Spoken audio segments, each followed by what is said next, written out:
Assalamualaikum warahmatullahi wabarakatuh. A'udzu billahi minasyaitonir rajim. Bismillahirrahmanirrahim. போன கிளாஸில் தஹஜ் எழுத்துக்களுடைய மஹரஜ் பிறப்பிட பற்றி 4 இதை பார்த்தோம். அதை நீங்கள் நல்லா ப்ராக்டிஸ் பண்ணியிருப்பீங்கன்னு நினைக்கிறேன். இப்போ அதில் 5வது இதை பார்ப்போம். அதில் இப்போ காஃப்.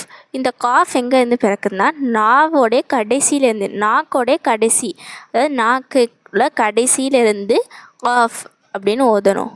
நாக்கோடைய கடைசியிலேருந்து காஃப். அடுத்து 6வது என்னன்னு பார்த்தீங்கன்னா கேஃப். இந்த கேஃப் காஃப்னு கடைசி நாக்கோடைய கடைசியில் ஓதணும் இல்லையா, அதுக்கு கொஞ்சம் முன்னாடி இருந்து ஓதணும். இது காஃப், அது கேஃப். Cough cafe. இது கடைசி காஃப் நாக்கோட கடைசியிலேருந்து ஓதணும். கேஃப் அதுக்கு கொஞ்சம் முன்னாடி இருந்து ஓதணும். அடுத்து 7வது என்னன்னு பார்த்தீங்கன்னா யா ஷீன் ஜீம். அது நாக்கோடைய நடுவில் இருந்து இந்த 3 வார்த்தையும் ஓதணும். அப்படி எப்படின்னா நாக்கு இருக்குல்ல, அதை மேல் முரசோட இணைந்து ஒட்டி ஓதணும். யா ஷீன் ஜீம். நாக்கு இந்த மேலே இருக்கிற இந்த முரசோட ஒட்டணும். அந்த ஒட்டுற மாதிரி ஓதணும். யா ஷீன் ஜீம்.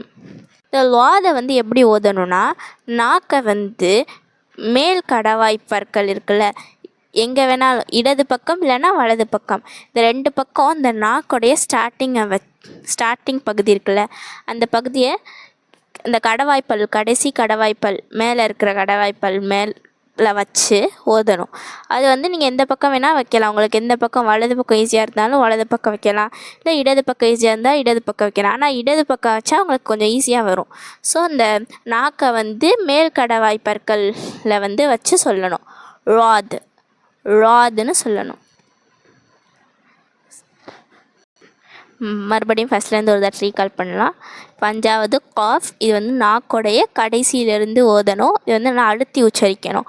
ஆஃப். 6வது கேஃப்.